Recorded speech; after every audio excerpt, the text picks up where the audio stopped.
berjuang. Awal masa Orde Baru ditandai dengan dikeluarkannya Surat Perintah 11 Maret atau yang kita kenal dengan Super Semar. Super Semar menciptakan kondisi yang disebut dualisme kepemimpinan nasional yang menyebabkan kondisi politik terbelah menjadi dua, yaitu adanya pihak Soekarno dan pihak Soeharto. Namun pada saat itu terjadi perbedaan penafsiran Super Semar.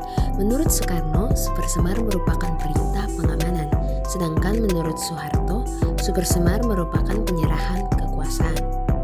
Terus gimana ya alur peralihan kekuasaan tersebut?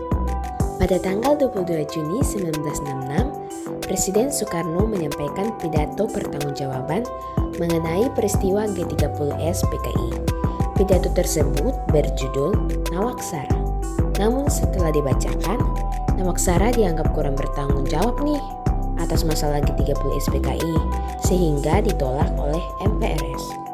Presiden Soekarno pun kemudian melengkapinya melalui pidato yang berjudul Pelengkap Nawaksara pada 10 Januari 1967. Tapi lagi-lagi MPRS menolaknya. Terus pada tanggal 7 Maret 1967, melalui ketetapan MPRS nomor 33/MPRS/1967, MPRS mengangkat Soeharto sebagai pejabat Presiden Republik Indonesia dan dilantik pada 12 Maret 1967.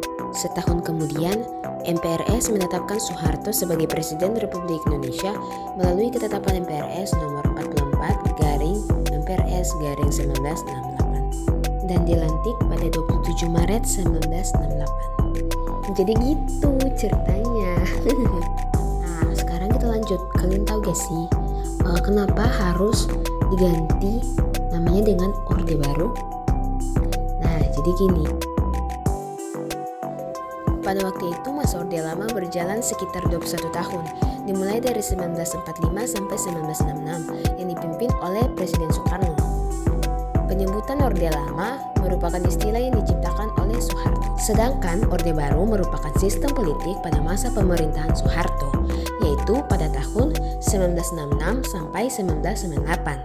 Istilah Orde Baru digunakan untuk merujuk pada koalisi antara Angkatan Darat, mahasiswa, masyarakat yang menentang Soekarno dan PKI.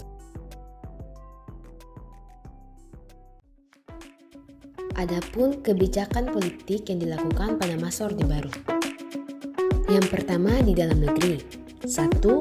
Adanya pelaksanaan pemilu pada tahun 1971, 1977, 1982, 1987, 1992, dan tahun 1997.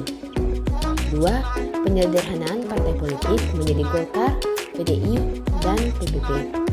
Yang ketiga, menerapkan difungsi ABRI. Yang kedua, dari luar negeri. Yang pertama, memperbaiki hubungan dengan negara-negara barat.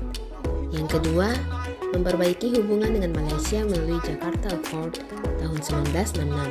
Yang ketiga, kembali menjadi anggota PBB tahun 1966. Yang keempat, Indonesia menjadi pelopor terbentuknya ASEAN pada tahun 1967.